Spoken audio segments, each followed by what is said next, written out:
पहला मैच हो चुका है लाहौर कलंदर वर्सेस हैदराबाद किंग्समैन का। किंग्समैन बहुत बुरा हारे हैं, बहुत डिसअपॉइंट किया आई थिंक मुझे। बहुत से मसले थे, खैर बात करते हैं उनके बारे में। उनका स्क्वाड थोड़ा सा देखते हैं आज। मुझे था कि आज माज भी खेलेगा, साइम के साथ कोई ओपन करेगा, लेकिन ऐसा हुआ नहीं है। ऐसा होना चाहिए था बेसिकली। और खैर इनकी टीम देखते हैं। बैटर्स की अगर बात करें तो मार्नस लबुशेन है, और हमाद आजम है, इरफान खान नियाजी हैं, कुशल पटेर हैं, ये चारों खेले थे आज। रिजवान महमूद है, ये भी खेले थे आज। और सैयद साद अली हैं, ये नहीं अभी खेले थे। और इनमें से मोस्टली जो प्लेयर्स हैं ना, ये सारे वो यूएस वाले हैं। यूएस में जो इनके साथ हैं ये पाकिस्तानी हैं सारे। सो ये इनको एक मार्जिन मिल जाता है कि इनके पास पाकिस्तानी पासपोर्ट भी है, तो इनको ये एज ए लोकल भी देख सकते हैं। शयान जंगीर हैं, और लेकिन पता नहीं इन्होंने एंट्री एज अ फॉरनर की है या लोकल की है। शर्जील खान है, वो भी नहीं आज खेले। सो इनका तो मेरा था कि शर्जील, माज और ये साइम, ये तीनों को तो खेलना चाहिए, ये टॉप 3 में खेलेंगे। लेकिन मार्नस भी है, फिर उसके अलावा तैयब आरिफ है, उस्मान खान है। उस्मान खान ने बेसिकली ओपन किया। मुझे लगता है कि उस्मान को अब नीचे ही खेलना चाहिए, चौथे 5वें नंबर पे। उसकी एक वजह मैं आपको बताता हूँ कि चौथे 5वें नंबर पे क्यों खेलना चाहिए। क्योंकि पाकिस्तान टीम में इनको एज अ ओपनर जगह नहीं मिली, और मिलेगी भी नहीं मुझे लगता है। अब अगर खेलेंगे तो ये चौथे 5वें नंबर पर ही खेलेंगे, तो यहाँ पे भी इनको ऐसे ही खेलना चाहिए।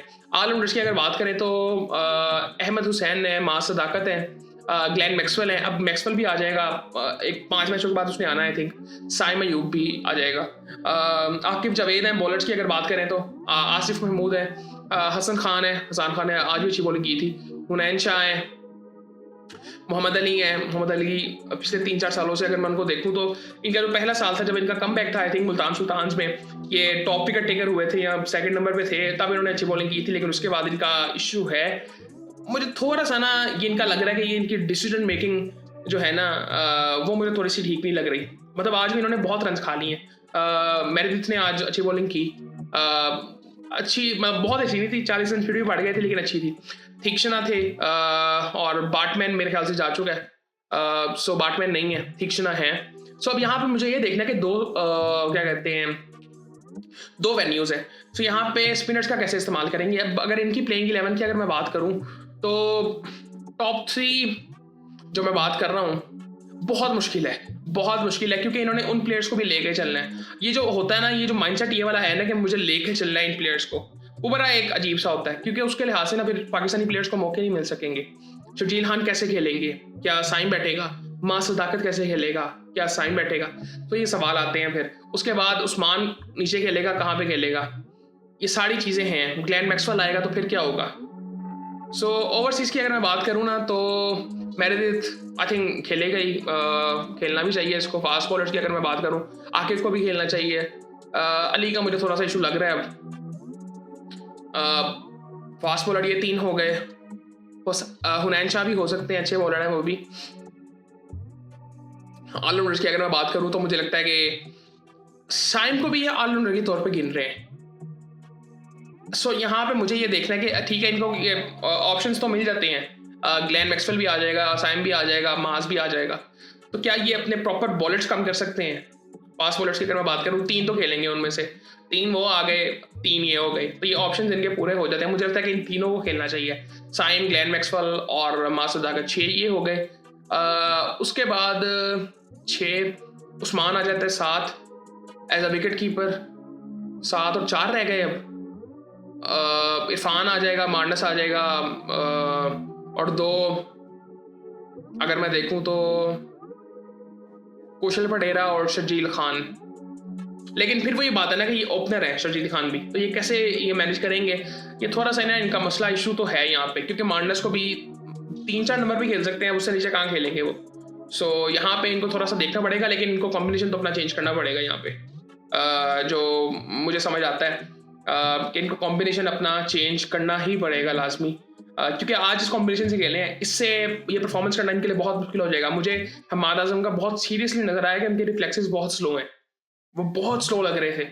और बाकियों का भी अगर मैं देखूँ, ये यूएस के आए हैं, वो मुझे एक गैप नज़र आ रहा था कि वहाँ पे इस क्वालिटी के बॉलर शायद नहीं होते, जो कि मुश्किल से ही आपको नज़र आते हैं। सो आई थिंक ये इशू एक वहाँ पे नजर आया। तो यहाँ पे इनको ये सोचना पड़ेगा कि ठीक है, ये अच्छी बात है कि आपने सबको लेके चलना है, लेकिन यहाँ पे कॉम्बिनेशन इनको अच्छा बनाना पड़ेगा, वरना ये बहुत पीछे रह जाएंगे। क्योंकि मैं ये चीज़ नहीं देखना चाहता कि ये टीमें अच्छा ना करें, ये जो 2-3 नई टीमें आई हैं ना, क्योंकि एक तो इन्होंने बहुत पैशन से ये सारा कुछ किया है, बहुत पैसा इन्वॉल्व इनका है इसमें, तो मैं ये डिसअपॉइंटमेंट इनके लिए भी नहीं चाहता। इनको यहाँ पे थोड़ी सी समझदारी करनी है, ये इनका स्क्वाड बेहतर हो सकता है। अच्छा स्क्वाड है, बट आई थिंक वो कहते हैं ना, जब आपके पास ऑप्शंस बहुत ज़्यादा हो ना तो फिर मुश्किल हो जाती है, वही इनके साथ मुझे मसला लगता है, और कॉम्बिनेशन का भी वहाँ पे मसला मुझे नज़र आता है। लेकिन अगर ये चीज़ वहाँ पे कर लेना, क्योंकि मैं ये सोचता था कि इनका स्क्वाड तोड़ देगा, कि शजील भी खेलेगा, माज भी खेलेगा, साइम भी खेलेगा, तो ये तोड़ देंगे सबको, मार्नस भी होगा और साथ मैक्सवेल भी आ जाएगा। मैं इनका नहीं सोच रहा था, ये जो 3-4 ये हैं, ये हसान खान ठीक है, हो सकते हैं, बाकी मुझे हमाद आजम का मुझे इशू लगता है कि ये नहीं, आई डोंट थिंक सो कि ये हो सकते हैं। सैयद साद अली, ये कहाँ गए, ये पता नहीं पाकिस्तान की है मेरे ख्याल से, या ये भी बाहर से खेलते हैं, इनका मुझे कंफर्म नहीं पता। उसके बाद ये जो हैं जहांगीर, ये मेरे ख्याल से आज नहीं खेल रहे थे।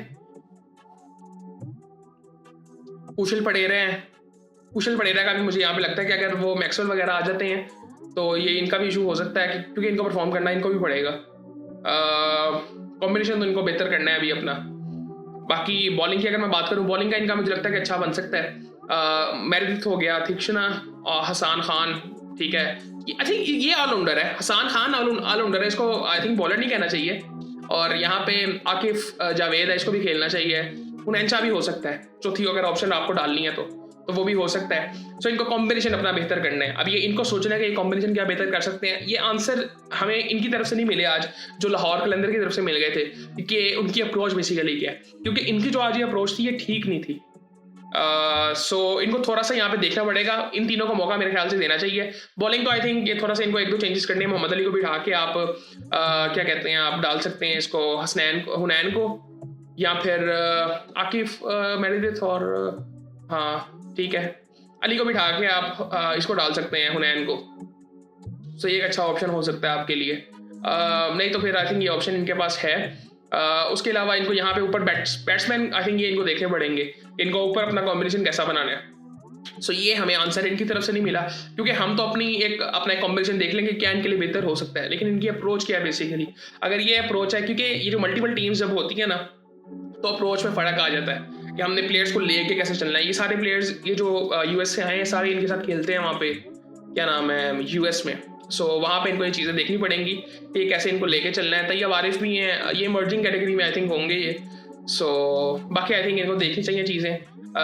मुझे लगता है कि ये शर्जील वगैरह को मौके देने चाहिए। इरफान खान को भी मैं जाता हूँ, लेकिन वो ये इतने सारे प्लेयर्स जलेंगे कैसे फिर अगर ये सारे खेलेंगे तो, क्योंकि 3 अगर मैं बात करूँ ओवरसीज़ की, मार्नस खेलेगा लाजमी, उसके अलावा आप मेरिडिथ आ गया और मैक्सवेल आ गया, कम से कम 3 आई थिंक खेलने पड़ते हैं।